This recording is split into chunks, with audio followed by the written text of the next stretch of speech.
तुम्ही काही करू द्या, किती प्रगती करू द्या, तुम्ही त्या चपात्या काय झेरॉक्स करून खाणार नाही. अरे तुम्हाला अन्न निर्माता, हा जगाचा पोशिंदा, हाच तुम्हाला जगवणार आहे. आणि आज हा जगाचा पोशिंदा दुर्लक्षित आहे.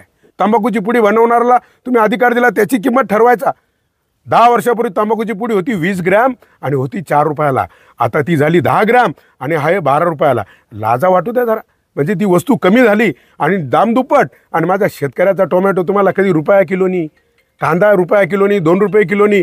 अरे म्हणून मी सांगतो, स्वामीनाथन आयोग माझ्या शेतकऱ्यासाठी मान्य करा. आम्हाला नको जास्त पैसे, नको 1000 रुपये जाळी. आम्हाला हवंय जेवढं आम्हाला त्याला मजूर लागला, फवारण्या लागल्या, त्याला सांभाळण्यासाठी त्याची मजुरी, त्याच्या जमिनीचं भाडं असं धरून त्याला जी किंमत येईल त्याच्या 1.5 आम्हाला किंमत हवी. म्हणजे एक जाळी बनवायला आम्हाला जर 100 रुपये लागले ना, तर माझ्या शेतकऱ्याला फक्त 250 रुपये पाहिजे.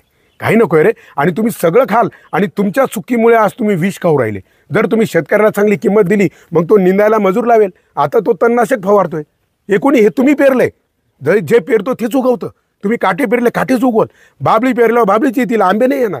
आणि जर तुम्ही आंबे पेरले ना, ह्या जगातली कोणतीच ताकद तुम्हाला आंबे खाण्यापासून रोखू शकत नाही, कारण त्याला आंबेच येतील. पण तुम्ही जे पेरताय तेच तुम्ही विष खाऊ राहिले. आणि मग आता प्रत्येक 10 लोकांमध्ये एकाला कॅन्सर आहे. तुम्ही जाऊन बघा बाहेर, भयान चित्र आहे कॅन्सर. एकदा तुम्ही फक्त कॅन्सर हॉस्पिटलमध्ये चक्कर मारा, मग तुम्हाला कळेल तुम्ही किती शेण खाऊ राहिले. शेण एक वेळ तुम्ही शेण खाल्लं नाही गाईचं, ते तुम्हाला चांगलं आरोग्य देईल. परंतु तुम्ही आता जे विष खाऊ राहिले ते भयानक आहे. म्हणून माझ्या शेतकऱ्याची अवहेलना करू नका.